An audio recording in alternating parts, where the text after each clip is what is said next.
She'll ask you lots of questions to find out who you are, to make you feel like a star. She doesn't care if you animate on the ones or the twos. She just wants to get to know the real you. Oh, yes to that.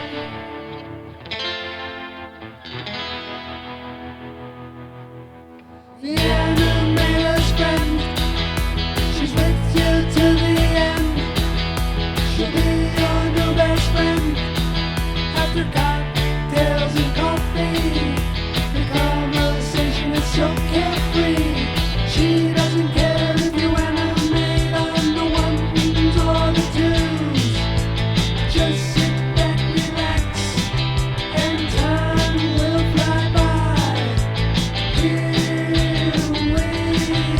we go.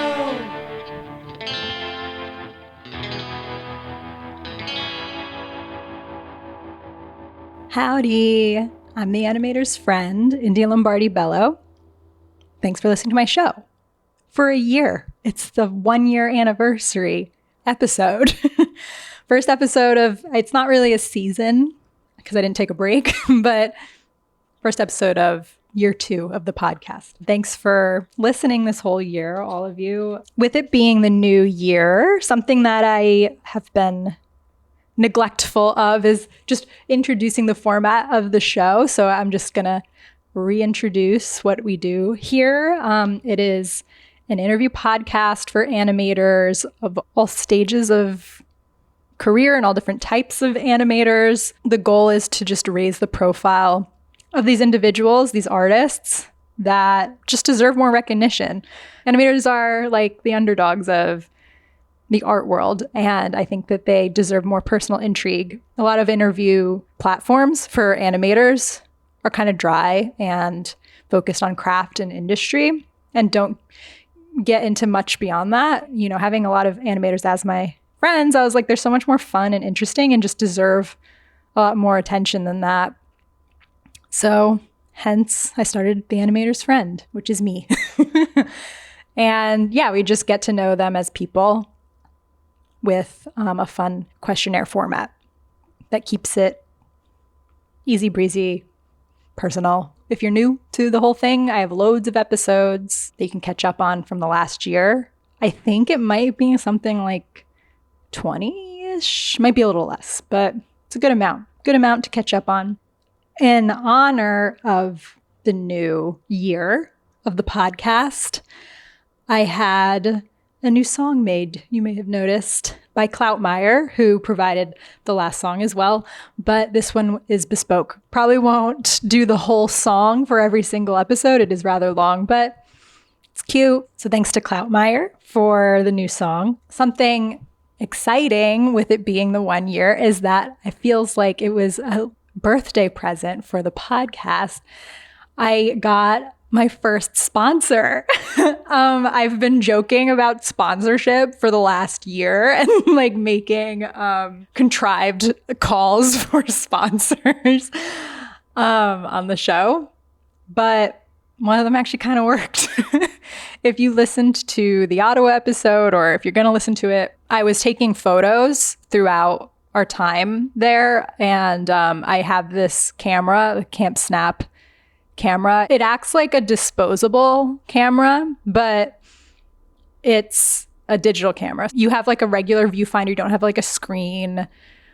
You just take photos using the shutter, it's like it's old school, you know? But what's nice about it is that the photos have that disposable camera look that we all feel so nostalgic for, but it's digital. So then it's not like film where you have to get it developed, which is these days a pain and expensive. Instead, you just plug it into your computer, and you also have just like, you can take like 2,000 photos, you know, so you can have 2,000 disposable like photos. And they have a lot of fun like filters you can use too. I use this pink filter on it for a lot of the podcast stuff I do. I actually made the filter for a Valentine's Day event that I did, I like just started being like, this like works actually really perfect for the podcast. So I do use it often for the podcast too. But they also just like have other more standard filters, like the disposable kind of look or vintage-y kind of stuff, and black and white. But then you can also make your own filters on their website and download the file. Really, really excited to have them as a sponsor because I really do love the product. I loved the product before I ever started doing the podcast or making it public, and I just think everybody would like this camera. It's pretty inexpensive, works good, easy to use, and the photos are great. So if you have seen my photos on my Instagram, Lucky Dog Face, if you're not already following, and you dig them, you can get your own by following the link. I have a special link that you can use and you'll get $10 off. I'll put that link in the show notes. And they don't just have still cameras. They also now have a video camera too, which I hope to get to use someday as well. So yeah, highly recommend. Sponsorship aside, I would recommend it. But excited to be partnering with them. Today on my show, I have directors of the recent Gobelin film, The Shyness of Trees, joining me. That would be Loick du Plessis d'Argentre and Simin, which during the interview you might hear Loick referring to her as Jasmine, just a nickname. Their film that they made with Sofia Chukovska, Lena Han, Jiaxin Huang, Maud Labras, and Bin Ching Shu was recently awarded bronze at the Student Academy Awards. Actually, the day that I interviewed them was the day of the Student Academy Awards, so I got to talk to them before they went. Their film's really beautiful. It's on YouTube. You can find the link in my show notes, but also you can just look up The Shyness of Trees on YouTube. It's about a woman, Hélène, who goes to visit her aging mother in the French countryside, but her mother isn't acting like her usual self. She seems to have formed a strange bond with the plants, insects, and the old oak tree at the end of her garden. And the story unfolds from there. But congratulations to the whole team for their win. Something, too, that I want to mention, for some reason, I thought the film was called The Shyness of the Tree when I did the interview. No excuses for that. I apologize because I said it multiple times and I felt like Loick kept correcting me. I don't know. So it's The Shyness of Trees, not The Shyness of the Tree. So let's now listen to the interview with my award-winning friends, Loick and Simin.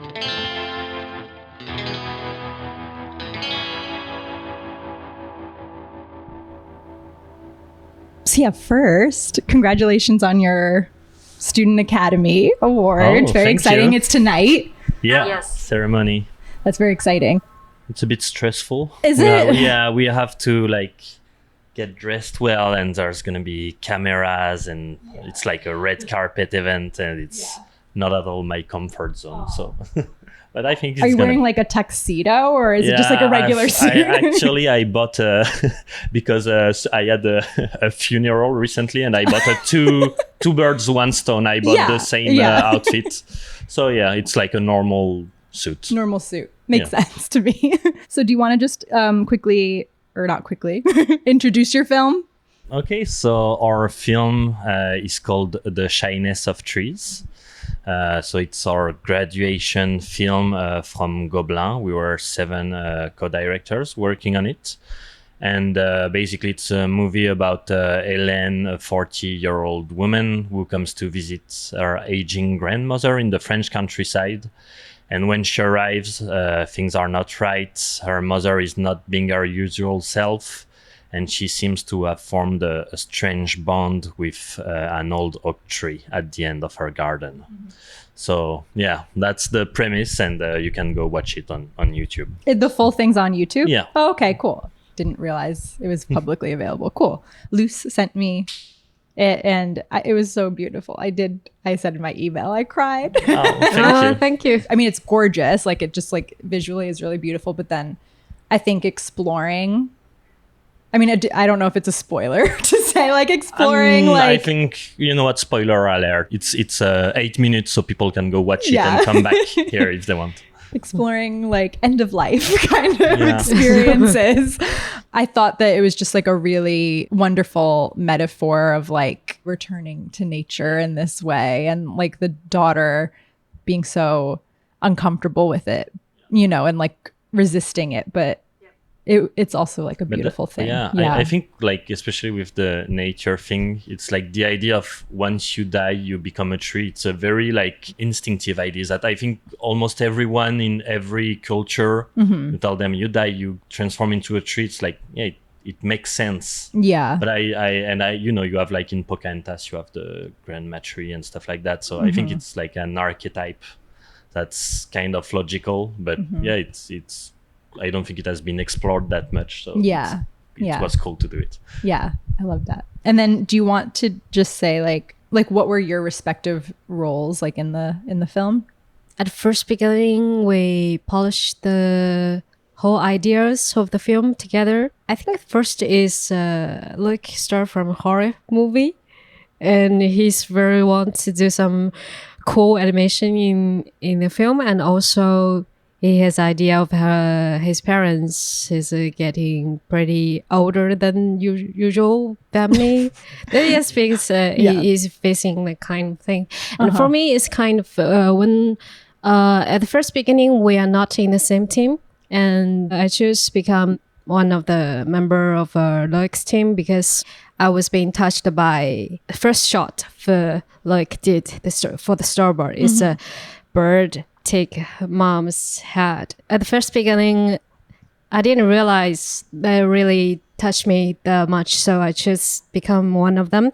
And later, I have the same situation about losing someone when I study in France. So at the first beginning, I'm touched by the topic, and later, I'm much want to do some touching animation in this film. So the most part I think I did in this film is all the emotions of the character, actings, animation. And so story first, and the storyboard and the animation.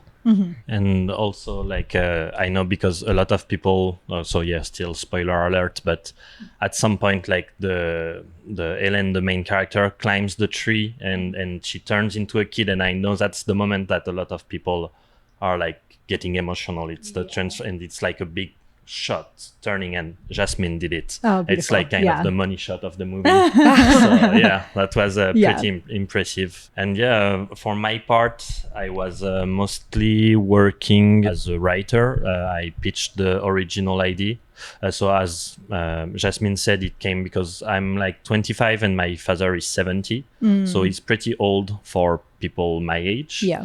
And so I always had this anxiety of seeing him get old and being like, he's not going to be around as long as I expect. And so that's kind of what started the movie. Yeah. Then I did a lot of writing in the summer before our production year. And I came back with like 3, 4, 5 scripts that didn't work.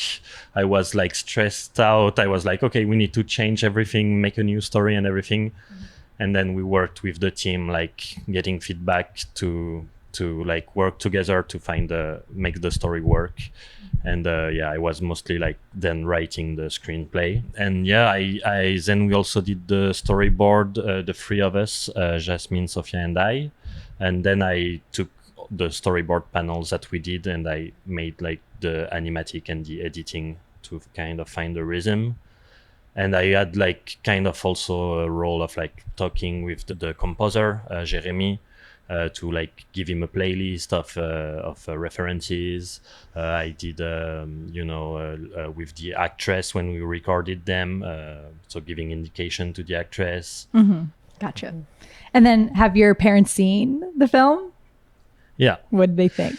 I mean, my father is like really, he likes like cowboys and James Bond movies and like kind of, you can show him like, Tarantino is gonna like, but if you're too abstract or metaphorical, he's not really getting into it. So he didn't really tell me anything. He was just like, yeah, I guess it was cool. I was like, okay, nice. I made this about you, but all right. And yeah, my mom, she was more emotional, I think, but yeah, like they liked it, but they didn't seem to be like, oh, it's a masterpiece, and I'm like, yeah, fair enough. Okay.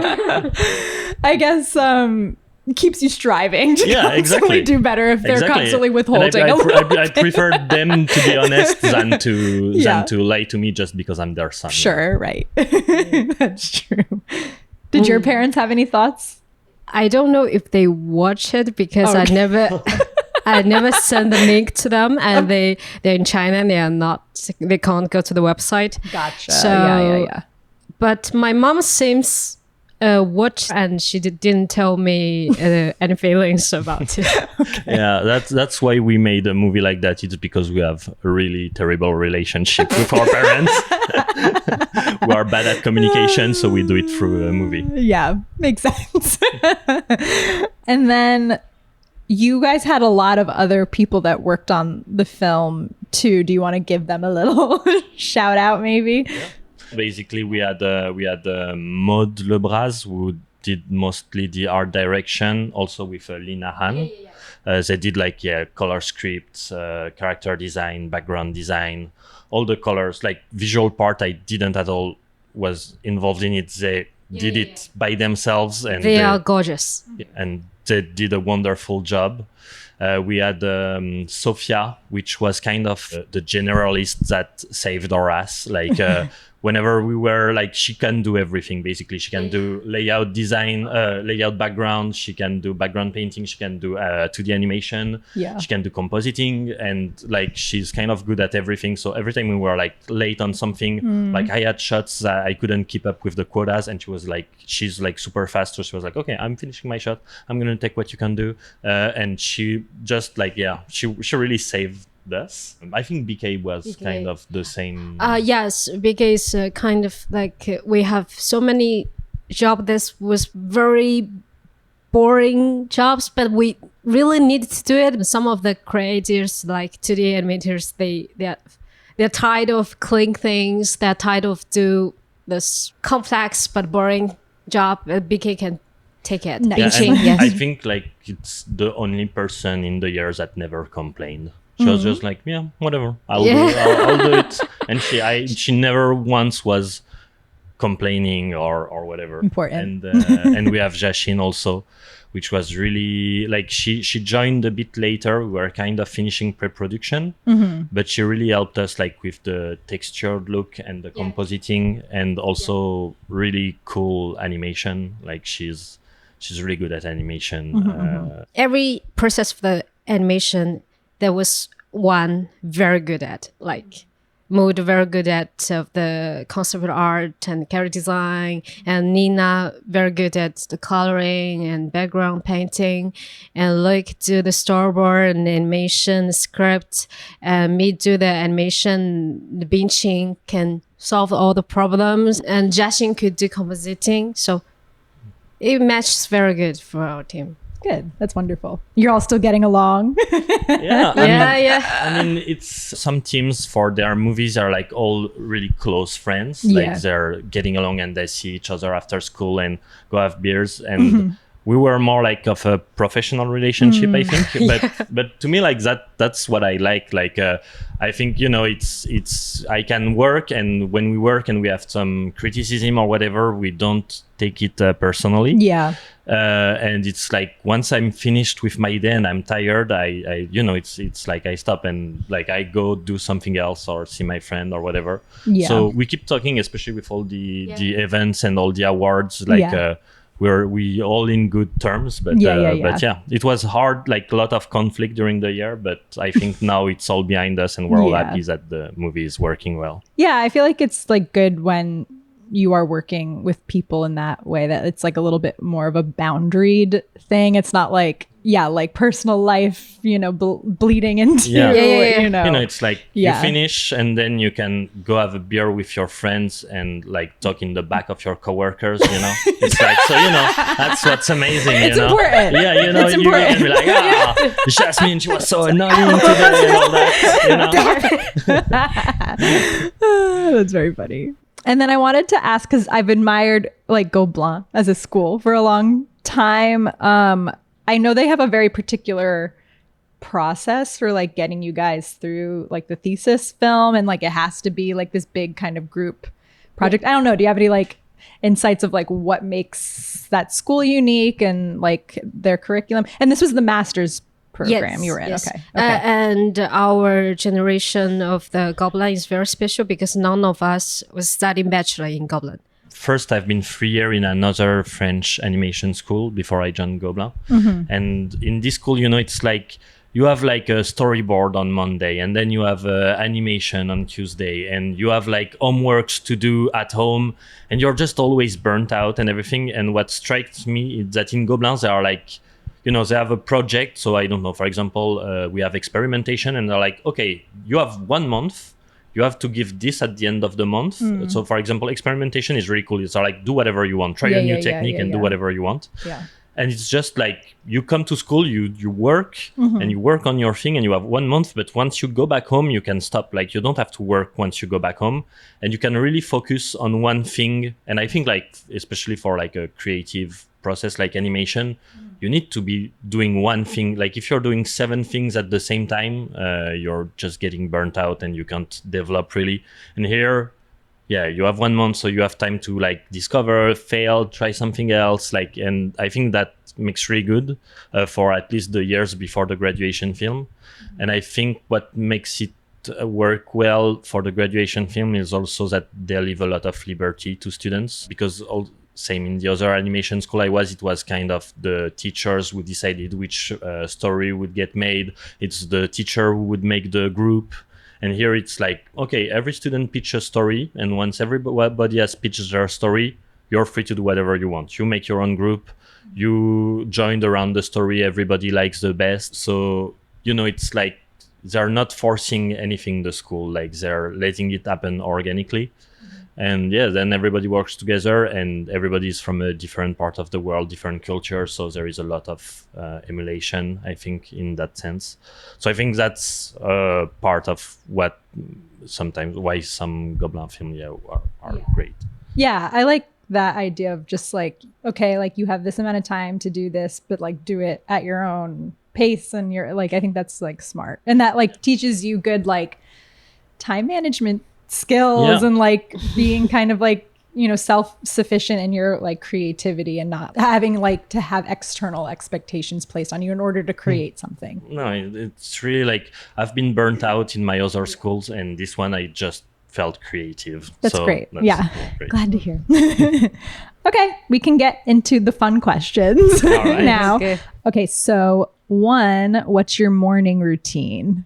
For me, just morning routine. I just wake up and check all the messages in my phone, and I will do a short meditation, and then I will read for half an hour, I guess, and then just get up for breakfast and everything. That sounds like a very nice leisurely Yes, routine. I'm very schedule myself.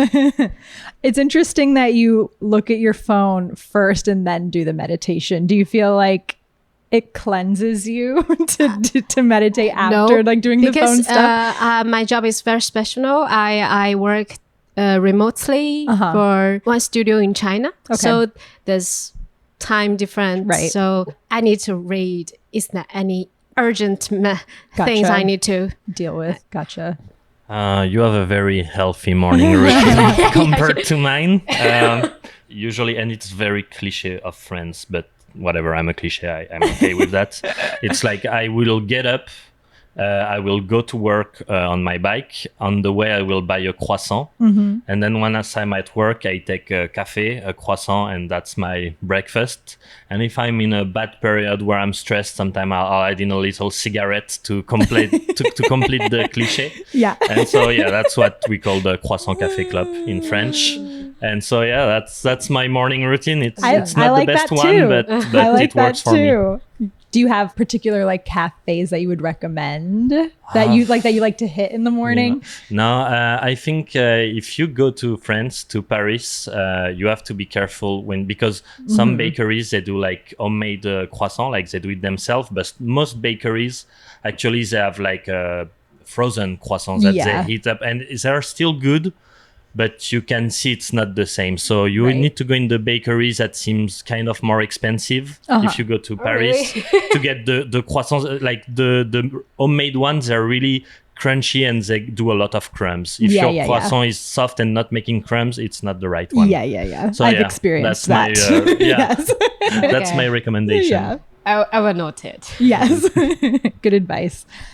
Okay. 2, when it comes to cooking, what's your specialty? Because I'm a Chinese, I eat Chinese food. I think for me it's fried rice. Okay, yeah. So good. Delicious. I think me, it's I stole it from a friend. But I had a friend before, and every time I would go to her house, like sleep at her house or something, she would make pancakes in the morning. And it's not that common in France, pancakes in the morning, but yeah, it's just awesome. And so I stolen it now. Every time I have a friend that comes over to sleep for breakfast, I will make pancakes with no sugar in the batter, but a little bit of vanilla extract. So then you get the sugar from the toppings. Yeah. And yeah, I just like do that so they feel at home and they want to come back. Aw, that's very nice. Good host. Yeah. Okay, 3. What's a song that you wish was written about you? For me, it's no lyric and very harmony melodies, just soft songs. I prefer no lyric. Is this a song that exists out in the world, or are you saying no, if you could conjure a song? Imagine if the song Yes. for me, there would be no lyric and see. just a very harmony melody. Because there's no words to to describe you. Just feeling. Love that. I chose the music at the end of Adventure Times that goes come along with me. Yeah. And it's just basically someone like, come along with me with the butterfly and bees. Let's wander through the forest.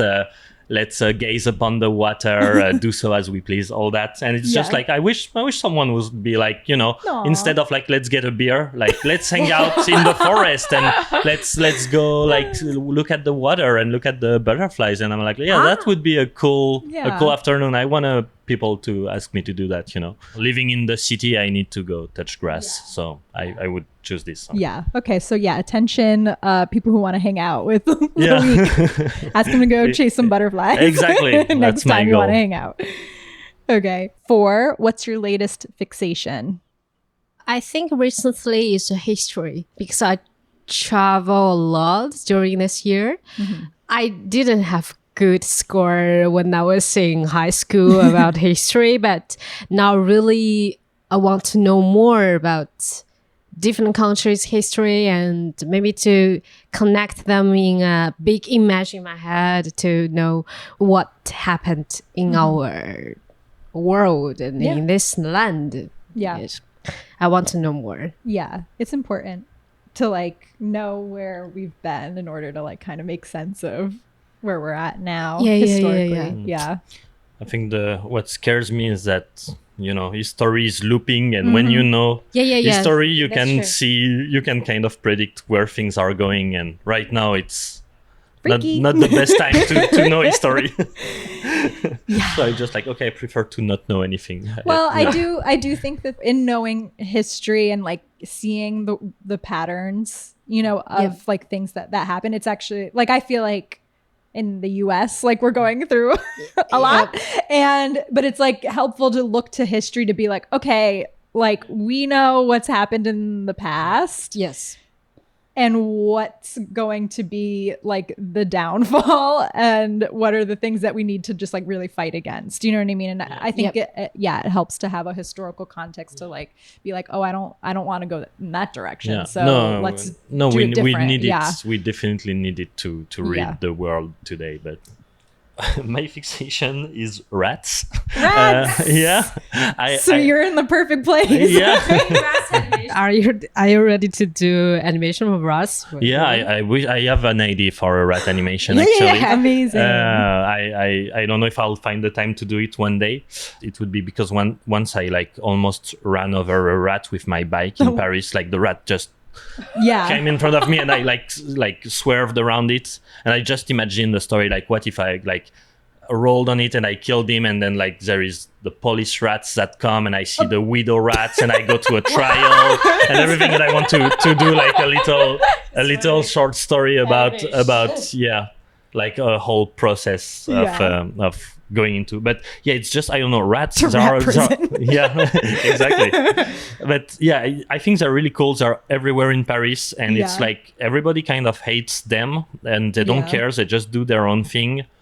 And I don't know, they're just like are resourceful. They do their own thing. They survive. And I'm just drawing them everywhere in my sketchbooks. I especially like the one with the crooked nose. And so that's my. And also I'm also very interested in the Pied Piper of Hamelin. I don't know if you know the story of the guy with the flute that attracts all the rats. This is such a cool fairy tale. I think like there needs to be a well done adaptation of it in animation. Like it has a lot of it. I hope one day.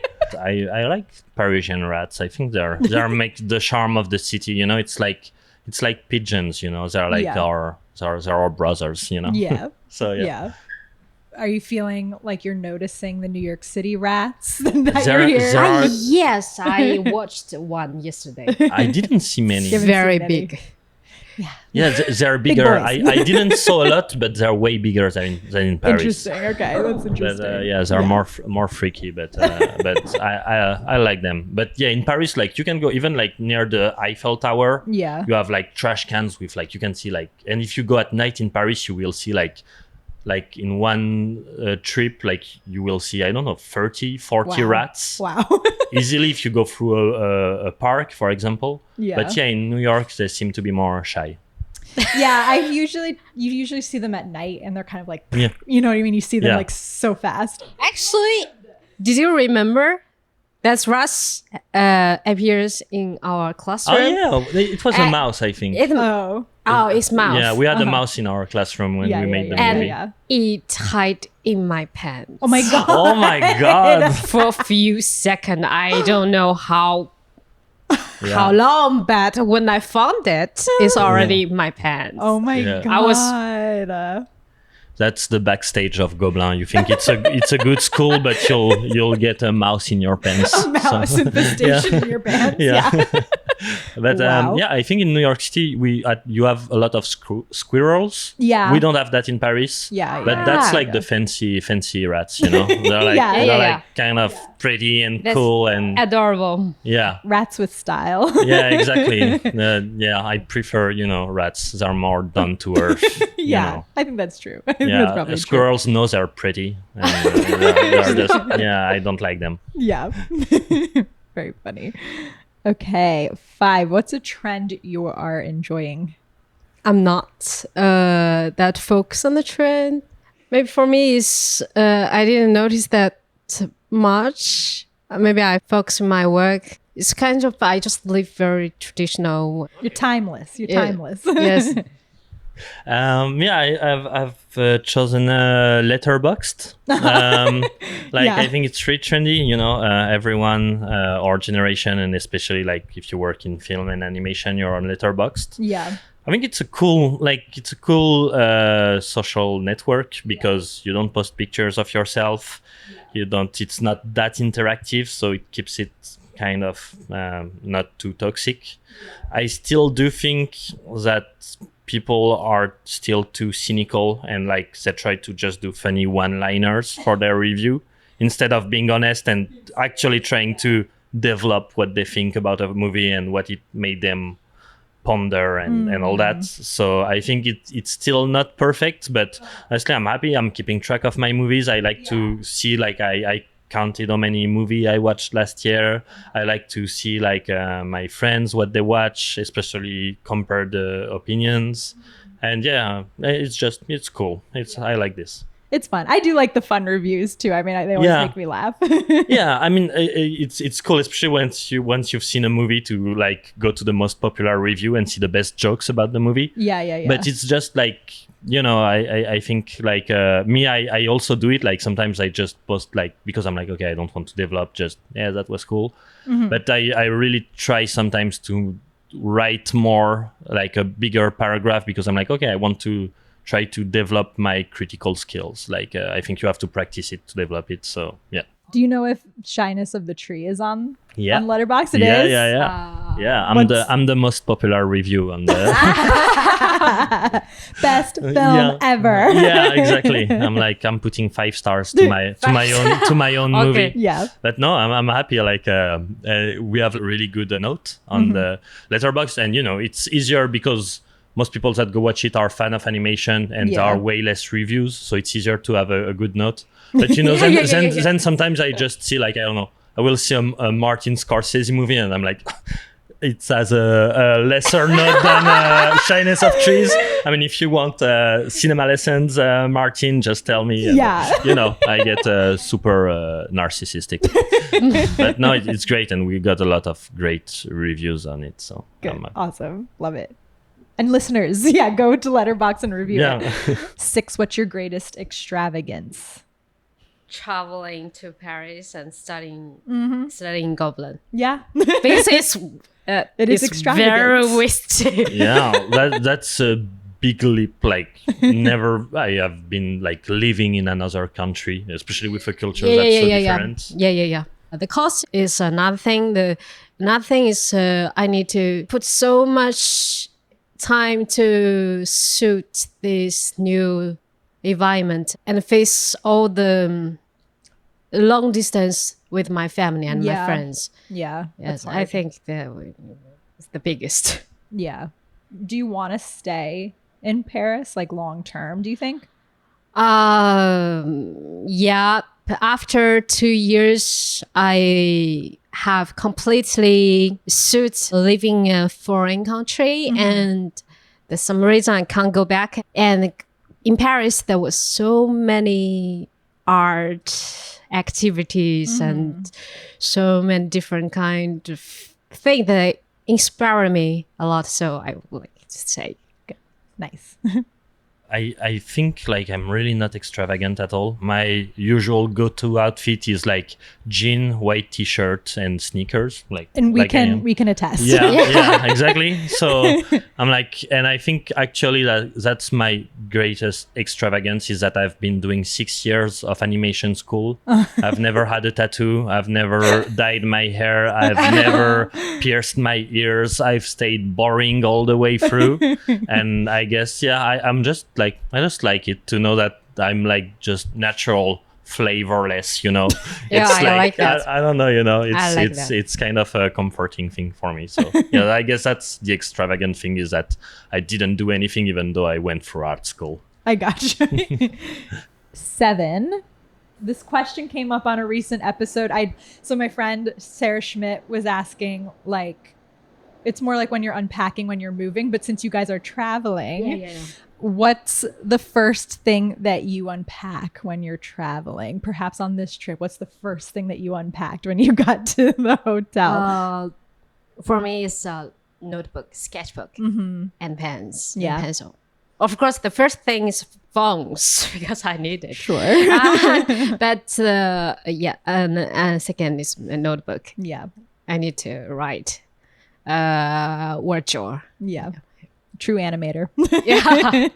I do something, so I think it only exists in France, but I have this thing when I travel. I buy a routard guide, so it's like a tourist guide kind of, where it's like locals that live in the city that gives their best address where to eat, like in every neighborhood. And so usually like when I arrive at the hotel, I take it, I look, okay, what cool place is there to eat right now near my place? And I've never been disappointed once with this. Awesome. Like it's always like, because it's like, I know I've been traveling with friends and usually they like go on TikTok or on Reels to find their address.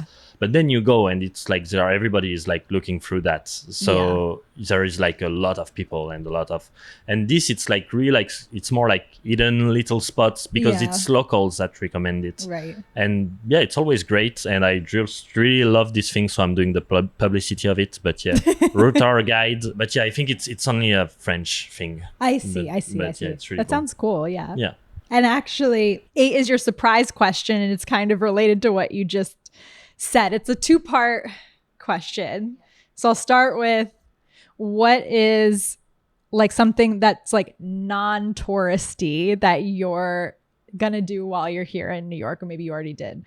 So I don't know if it's touristy. I mean, I've been there, like I went to New York 3 months ago, and I went to this place, and when I arrived here, I was like, I need to go back.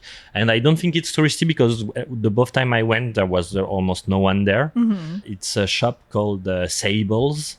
And they do like a smoked fish thing. And so basically I went, so 3 months ago, and I had a lobster soup. And it's one of the best things I've ever had in my life. It's like I've never had lobster before, and it was so good. And after I left, I was thinking about it all the time. I was like, I want to go back. I want to get. And so I came back, and I like 2 days ago, I just went again. I want to go with you. Yeah. I mean, but you can still go. Like really, it's amazing, and it's super good. And it's called Sables. Amazing. I love this place. What neighborhood's it in? Do you know? Upper East Side, I think. So yeah. Sounds good. What about you? Now you're like Sables too.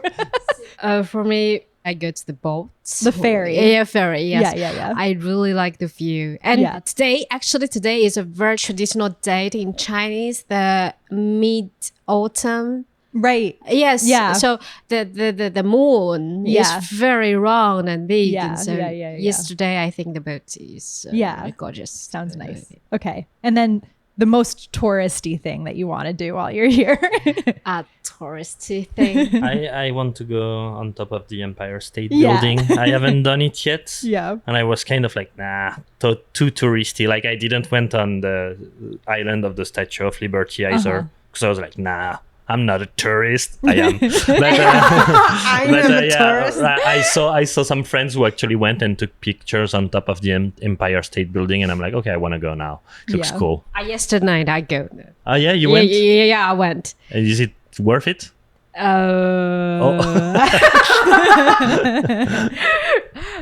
think the boat is very worth it, but the boat doesn't need ticket. Okay, I'll but see. I recommend to. Okay, if I have time, I'll check it out. But it wouldn't be a big miss. But still, I want to have the view of everything. Tourist thing, I have done yesterday actually. Just go a city walk, every street, and to feel what is feeling when I was in a very very big city, because the building is very, very tall, and it's been 3 years I didn't go the cities like that. Oh, actually, can I add something on the tourist thing I did? The day before yesterday, I was walking home to the hotel, and I go through Broadway, and I see a line in front of the Winter Garden Theater for Mamma Mia, and I just asked the guy, I was like, is there any tickets left? And he was like, yeah, you can either have like a standing leaning against a wall ticket, or I have one front row ticket left. Wow. And I walked all day, so I was like, I don't want to stand. And I was like, too much money and then I was like, okay, it's once in a lifetime opportunity. So I took the ticket. I've never seen the movie Mamma Mia. I don't know the story. I don't know anything. I've never been to a Broadway show, and I just went there, and it was amazing. It was so amazing. Like, my gosh. like, yeah, amazing show. It was really great experience. So Yeah. very touristic, but yeah, it was like, I'm just happy that there are still people who are willing to sing and dance on stage in front of Yeah. everyone to make us happy.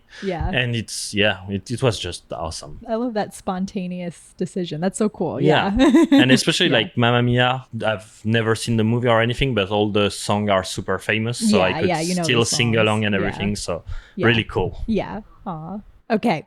9. What talent would you most like to have?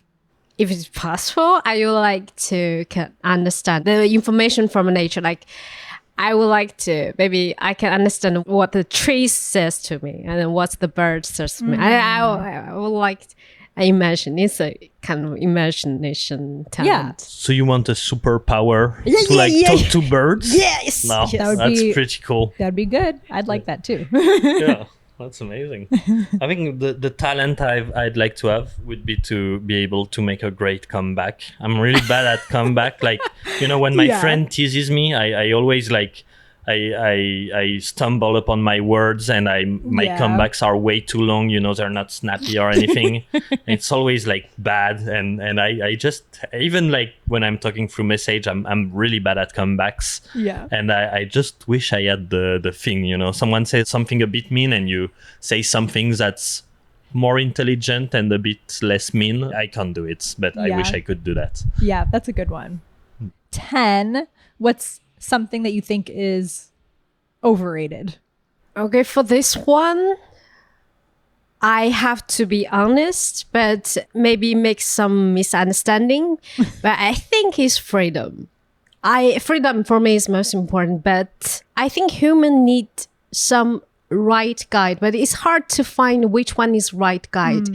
There's some very horrible things happening in this world because I think it's too freedom.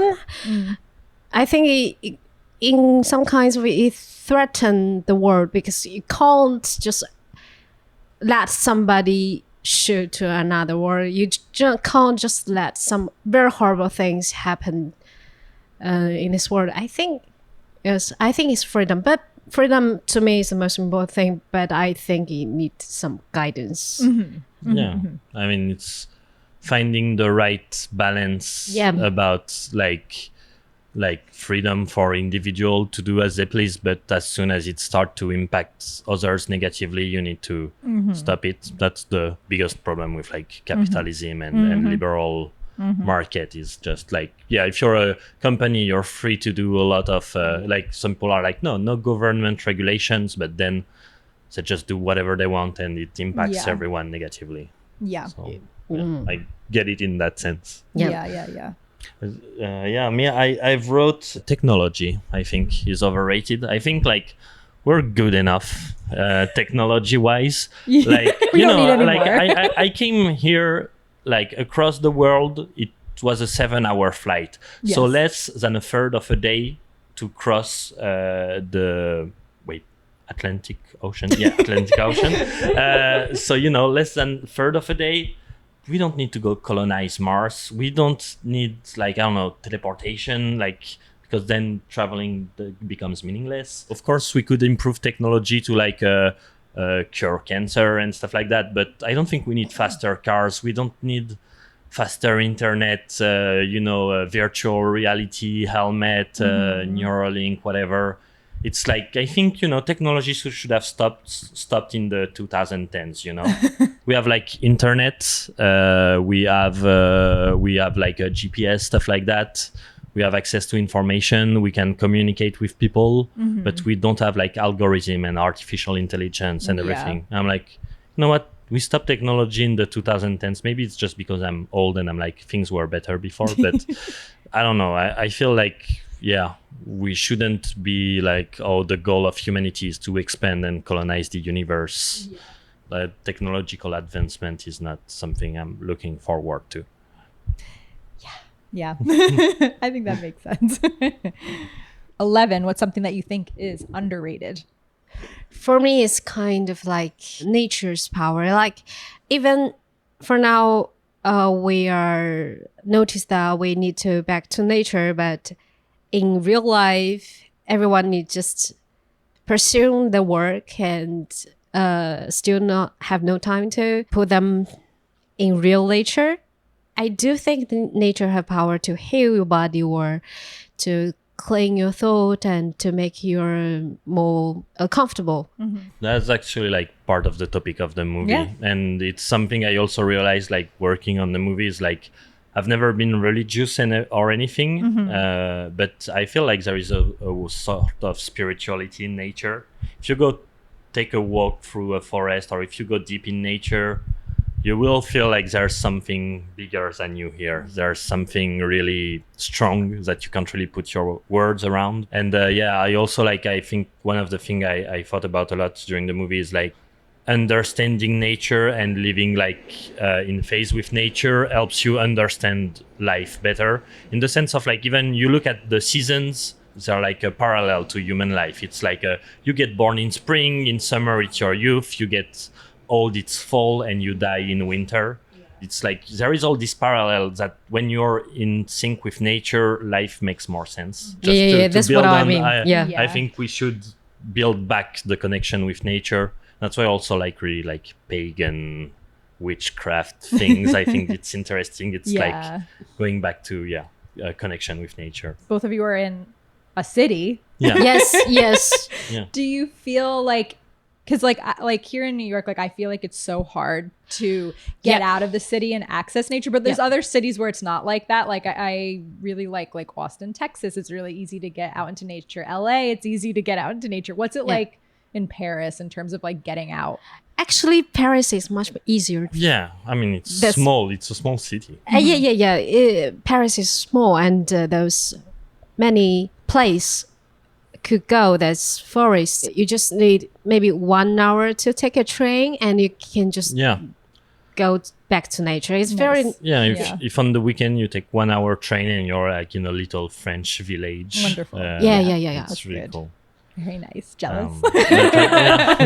It takes quite a bit more time here. And even if like, I mean, we have like nice parks, I guess, but you never feel like you're out of the city. You know? Yes. I get it. And that's what's hard. Yeah. Yeah, but even like me, I often like I never take the time to go out of Paris. Usually in the weekend, like, and I miss nature. I need to be more in contact with it. Yeah. I put for my underrated a movie called The Taste of Tea, and it's like a wonderful movie. Like it's awesome. It's like really, it's one of my favorite movies ever, and it's almost not talked about. And it's really a comfort movie. Like if you're feeling a bit sad or something, just watch this movie. It's so sweet and slow, and it's really nice. And what's great is like the guy who made this movie, it's a live action movie, but he used to work as an animator and character designer. And you can see he's using this thing of like in animation, you can give shape to a metaphor. Like you can visually represent something abstract, and that's like the power of animation. And he really uses this. Like the movie is kind of crazy. Like it's not a spoiler, but for example, at the beginning, the main character, his crush is leaving to another city on the train. And so you see he's like looking at the train pass, and you just see like a train coming out of his forehead and going into the sky and into the clouds with like the crush waving through the window. And then you see him like sitting there with like the train shaped hole in his forehead. And it's just a visual representation of a feeling that's used in live action, and it just works super well, and just amazing movie. So that's my underrated recommendation. Okay, 12. What characteristic are you most drawn to in other people? I think is when I saw this person, even in the worst situation, and she or he doesn't break the rules. For example, if they are a good guy, they don't harm people. Even in the worst situation, they wouldn't do the things they think they are wrong. So I think this one point really I admire. High moral standards. Somehow. Me, I put being able to have abstract conversations.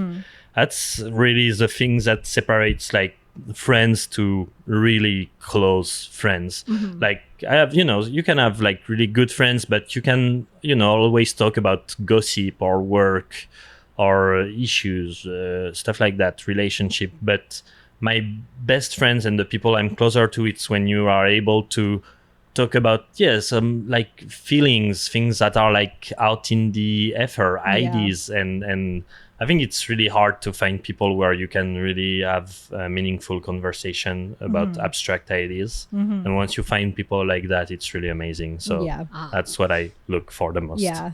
That's something I've been thinking a lot about lately Yeah. too, because I noticed that. Yeah. And I noticed that I feel like men struggle with talking about, I always say they talk about nouns, like they talk about people, places, things. That's it. Yeah, that's a good way to put it. People, places, things. Yeah, and it's like, it only gets you so far. And it's only so interesting. It's like it's so important to talk I about agree, and other things. it's cool. Like I don't think like every conversation needs to be super deep and everything. No. Like it's cool. No. Like, and I love gossiping like anyone. It's always cool. But yeah, like it's sometimes it's just like everybody has like so many wonderful personal thoughts in their head. And most of people never get the occasion to put them out there and actually I think like we connect a lot on the abstract thoughts that are in our heads, and that's just, I love when you can have this kind of conversation with people. Agreed. I hope we're getting a little abstract today. Okay. 13. What's the first work of art of any kind that made an impact on you as a child? It's one night when I saw the animation film on TVs. I think the one was Spirited Away. When I saw the film, I was quite like shocking. Yeah. At the first time, I was totally being attracted. And from that on, I just waiting all the time, the same time of the TV, and to see if any chance it will play it again. How old were you? I think he's around 13. Okay.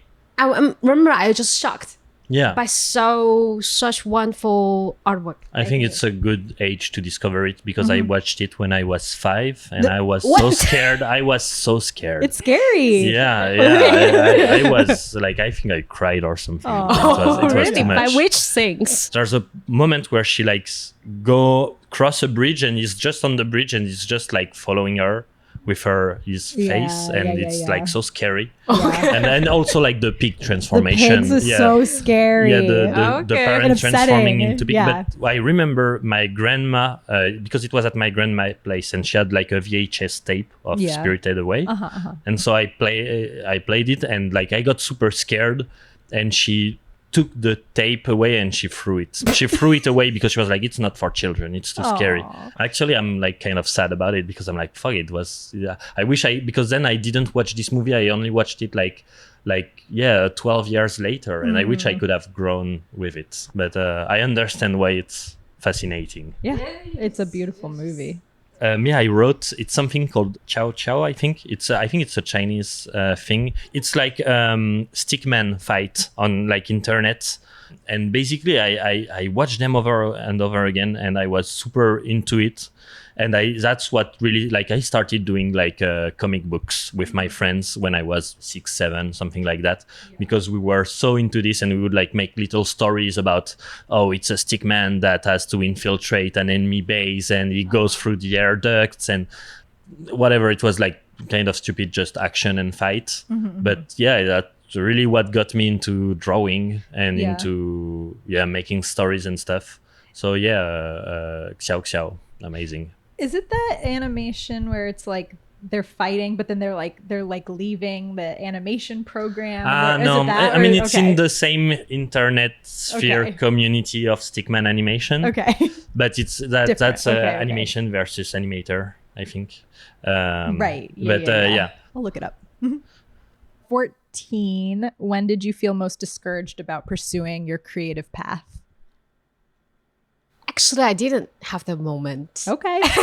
I have strong willing of pursue my creative path, but if there's something discouraged me, I think is everyone is happy and then the world is peaceful and there's no bad things happen to this world, because I prefer the reason I want to make creative things, because I think there's some things I need to say.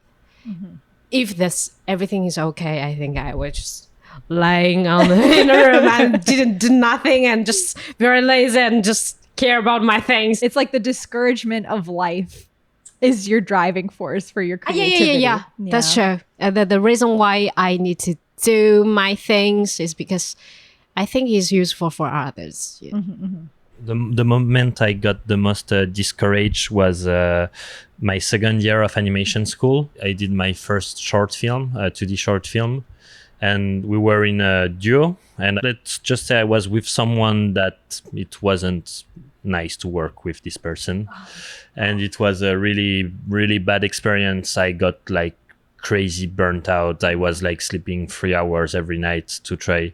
At the end, the movie was not finished. One teacher, when we showed it, the teacher said, you're the proof that when people in this school try to do something different, they don't succeed. Oh, yeah. so And I was rude. like, well, I'm sorry, I tried. This year I was destroyed, like physically, mentally, everything afterwards. And I was just like, I'm not sure I want to continue doing that.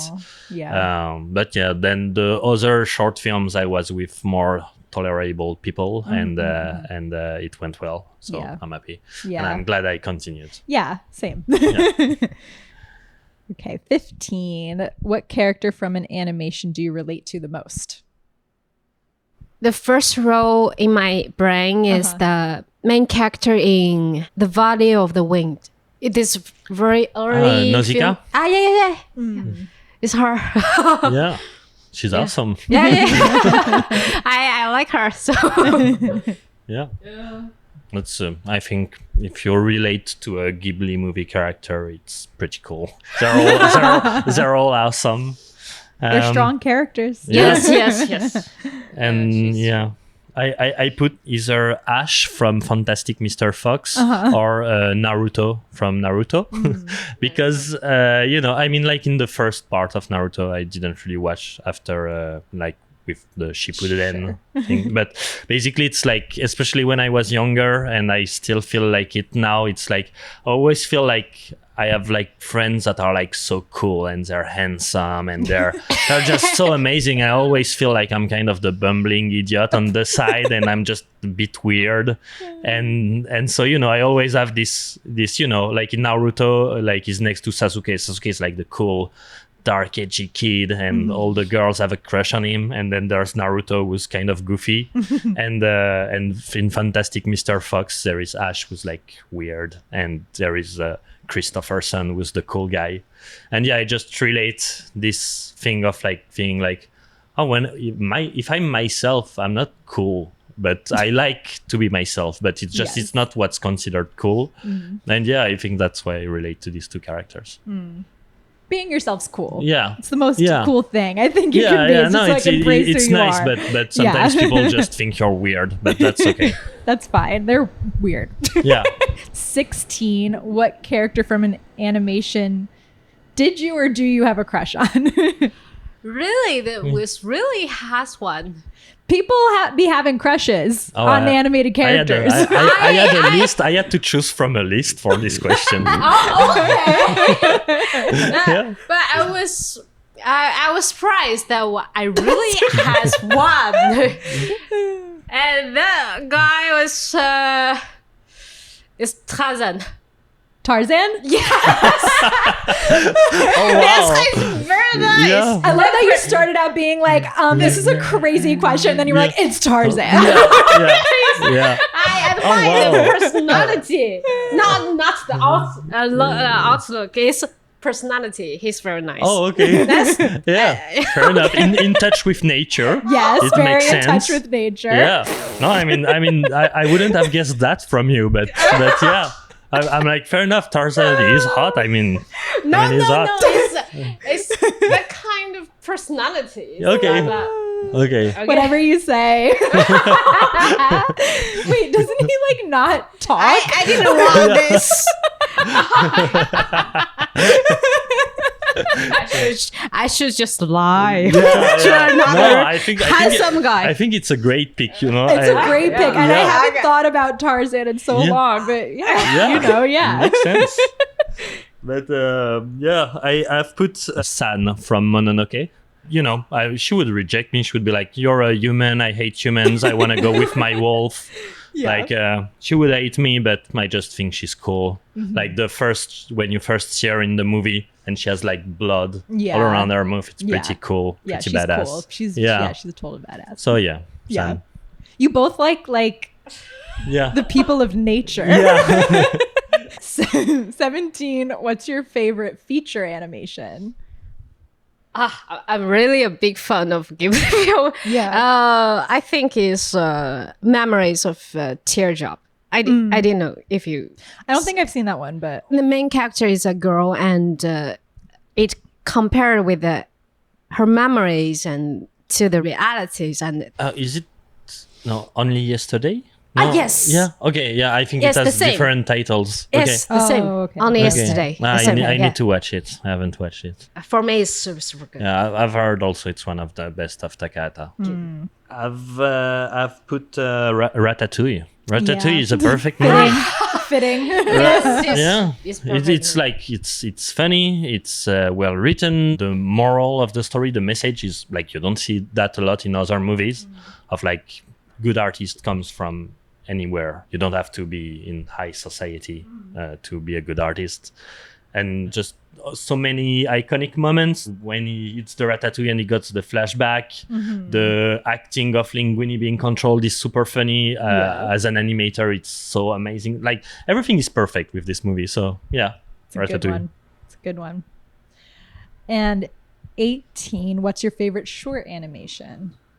Besides Shyness of the Tree. Yeah, The Shyness of Trees. Have you heard about it? I forgot to search the English name. I really didn't remember the English name, but it's one short film gets Oscar. It's kind of long. It's 20 minutes. I'm sorry, I didn't remember the English name. It's an old man plant trees in the desert, and then it become a forest, and there's people live there. Oh, I've never. Could it be The Man Who Plants Trees? I think there is a film called, it's a half hour, The Man Who Planted Trees. Is it? Yes, That's it? one. Okay. Yes, it's this The one. Man Who Planted Trees. Wow, that was the easiest looking for a short film. She describes it. It's about a guy who plants write trees. the description and you Okay, find the it. English name is a man plant trees. Who plant trees? Okay. All right. Me, I would recommend something. So it has a French title. It's called L'heure bleue. So it means the blue hour. And it has been directed by Antoine Bonnet and Mathilde Loubs. I hope I pronounce it right. And it's like a 5-minute short film. There's no dialogue. It's to accompany some classical music.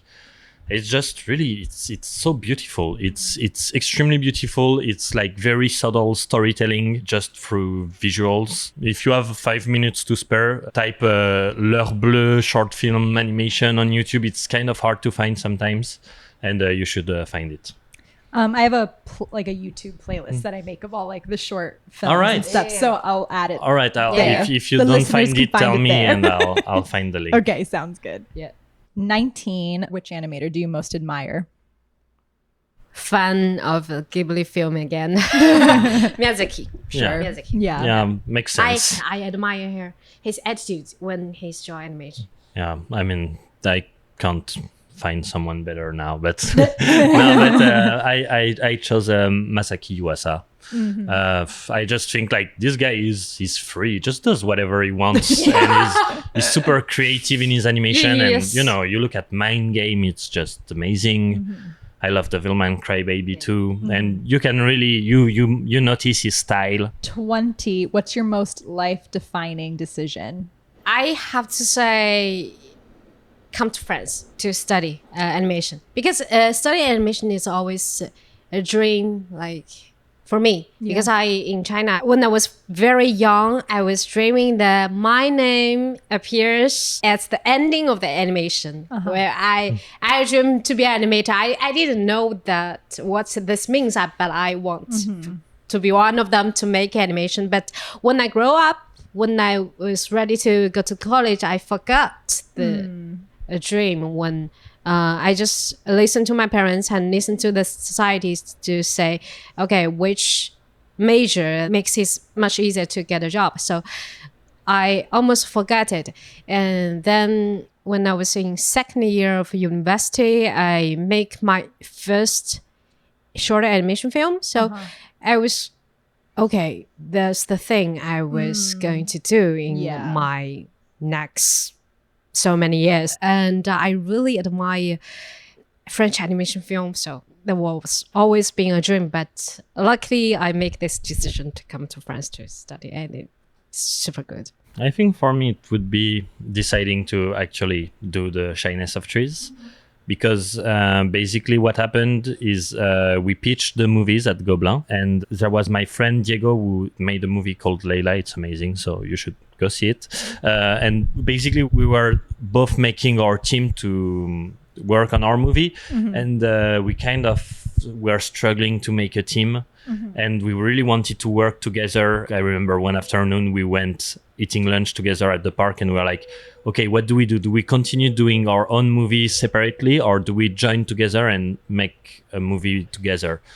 And we talked about it, and we were like, I think the best is still to do your own thing. Like, we both want to be director one day. We should take the shot, even if it's more scary. Like, we should like try. And so we took the risk, and I'm happy I did it. I'm happy you took the risk. I don't know if it's gonna be life defining, in the sense of I don't really know if it's gonna help me, because right now I still struggle to find like a storyboard or directing jobs. So I don't know if it's actually gonna define my career or something, but I think it gave me the confidence in being able to tell a story, and in the fact that I wanted to direct. So Amazing. Okay. 21. What do you consider your greatest achievement? I mean, today's a big day, but maybe there's something else. I really care about personality. So for me, is I never harm others just because I want to get something, just because my benefit. I know a lot of people also who are very selfish in a way that I understand. They're like, I'm living life for me, and I need to make the best out of it, and everybody is out to get me, so I need to think of myself and prioritize myself. But I feel like there are a lot of people who are ready to put themselves in front of, before someone else, and it's really a great quality to be able to be selfless. It's often like it, because I know when I have to make, like, sometimes, like, for example, we have to decide like who's going for the movies and stuff like that and stuff, and sometimes you're like, fuck, I really want to go to the ceremony, I really want to go to the festival, but I went to some before, I need to, and it's like hard, and it's painful to let someone else go instead of you, but it's the right thing to do. But being selfless sometimes sucks, but I think it's great when you can do it. Yes, I understand, and I understand people being selfish. I think it's natural things, but it's very hard to control it, because so I think it's an achievement. If I can continue it, I think it's a big achievement. Of course. Me, I put a weird answer, but I think my greatest achievement is my exes. You have exes? I didn't know that. Okay. I have been just in like 2 really serious relationships, but okay, let me explain why I think it's just like, I think it's so hard, human connections and human relationship in general, and just the fact that I've been able to connect with someone like, you know, with such a big intimacy and connection, that you want to see the person all the time, that you share so much stuff, that you're so aligned. And, you know, even if it doesn't end in happy ever after, it was just the fact that this kind of connections have existed in my life. I'm just like, I'm so happy to have lived that and to have known that. And it's, so yeah, that's why I consider they're great achievements, because The y-axis. because it Well, I think it didn't last. I think he's saying like his two relationships. Yeah. Yeah. It's more my like my relationships. I'm glad that even if they didn't last the test of time, I'm happy that I've built such relationship at some point in my life. Yeah. That's So Yeah. So yeah, Sure. that's yeah. Yeah, it takes a lot to be like that vulnerable and open and share so much with somebody. And it's hard, and I often struggle to like communicate with people. So I'm happy when it works. Yeah. Yeah. Yeah. True. Okay, 22. What would you say to yourself 5 years from now? Be clean, I guess. From body to thoughts. Focus on the truth who you are, not outside. Tell who you are. Yeah. I think I said take it easy, in the sense of like I hope I won't like, you know, pursue career and like throw my life away for like a great career in animation. I think the most important is like to have good relationship, good friends, live good memories. And yeah, also take it easy in the sense of I'm really struggling with all the news of what's going on in the world, and it's giving me a lot of anxiety about things you feel powerless about. So, you know, I don't want to close my eyes, but just take it easy in the sense of like, you are aware, you know what you can do and what you can do, and just don't get into this mass gaslighting. Like, I don't know, it feels like mass psychological manipulation, the way the world works today and the way the news works today. And it's like, take a step back and be aware of what's happening, but don't let it like ruin your life and get into your every thoughts. Yeah. So yeah, that's, I hope, what will happen. Yeah. And 23, what would you say to yourself 5 years in the past ago? Brave. And don't afraid that you are going to losing something. Just don't be brave to go ahead. Yeah.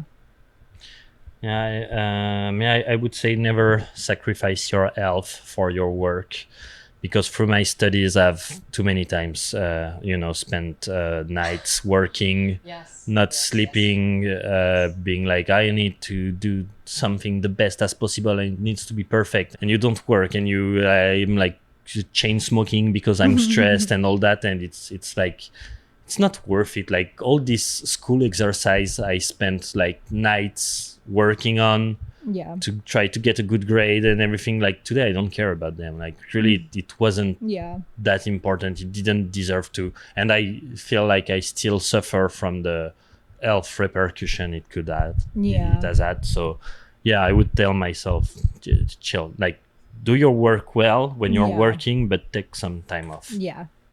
I have a very interesting thing, because in China everyone takes so many effort to do their job and take so much effort. And I thought when I was in China, I thought Europeans will be much free and have much free time to do the things they like. But actually when I arrived here, they're much harder than I thought and take much effort than I thought. I think it's especially if you work in like artists. Yes. In general, we're just like too precious about our work, so we're ready to like sacrifice a lot for them. Yeah. So, that's the thing. but I think still like French were like pretty chill. If you work at a shop or something, like at 7 p.m. at the latest, it closes. We like to have like a apéro after working. I don't know if but French artists is not French artists. not French artists, but Yeah. artists are tortured everywhere. Yeah. That's That's the thing. that's international. Yes, that's the thing. That's funny. And then last question, what do you want to promote? Of course you're, promoting your film, but is there anything else? Go watch The Shyness of Trees. It's always cool. It's always cool. It's on YouTube. It's free. 8 minutes. You can watch it during your lunch. Leave a review on Letterboxd so I Yes. know what you thought about it. And it's always great to have people see your work. That's why we did it. It's so people can watch it. So that's gonna be my plug. Oh, actually, I have I thought of something for the what I want to promote is our composer Jérémy Benamar. He's called Studio Cosmophone on Instagram, and on Spotify you can find it with the name Jérémy Benamar, which will be in the credits of our movie. It's just really, really good. He's done a lot of Gobelin movie. He's really good at soundtracks, and he did like the sound design, and that's one of the things people like the most about the movie. Often it's the music and the soundscape, and just I think he deserves to have more recognition. So go listen to what he does. Yeah. It is very hard for me to watch Chinese Story as an audience because every frame and every shot You're like, the compositing is not working. I can't feel the film like an audience. So I do a rewatch like once every 4 months to I take a step back and I want to see like, okay, how do audience experience it? And I try to watch it as but you can't have the feeling. I think it takes years. Yeah. yes, it takes years. I feel like, for me, like there's things that like I've made in the past and then like, you hate it like at the time. And then like years go by and you're like, oh wait, it's actually great. I also feel super insecure. My sister told me like, oh, it's crazy you got a Student Academy Awards, because she told me like, I mean, the movie is good, but it's not amazing. Oh my gosh. And actually I'm like, that's also my feeling about it. But you can't say it because you have to promote it as the best thing ever. But it's true that like sometimes like people are like really like, oh, it was amazing, I cried so much, and you have such like a different, as the creator, a different perception of it. You're like, wow, that's amazing that you feel this way, but I can't relate. Yes, I can't relate it somehow. I say it's amazing. Oh, thank you. I think people should watch it. I'm really excited for you guys tonight. I hope you have the best time. Yeah, and I hope too. Yeah. I have to find a speech to say, but because you have to go up no matter what, right? Yeah. This is coming as a surprise to We have speech. I mean, I don't think everyone doesn't. I don't think everyone needs to make a speech, but we need to say a quick word. We can just grab the award and run away. So Okay. well, thanks for having thank us. you. It was amazing. Yeah, it was so much fun.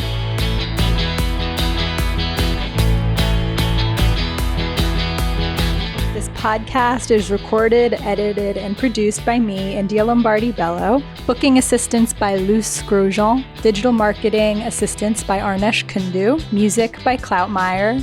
Design by Sawyer Rippon. Microphones provided by SVA MFA Computer Arts. Special thanks to my mom and dad, Darren Santamaria, Sarah Schmidt, Luce and Emma Berebi, Lena Green, Michael Dundero, Christy Kish,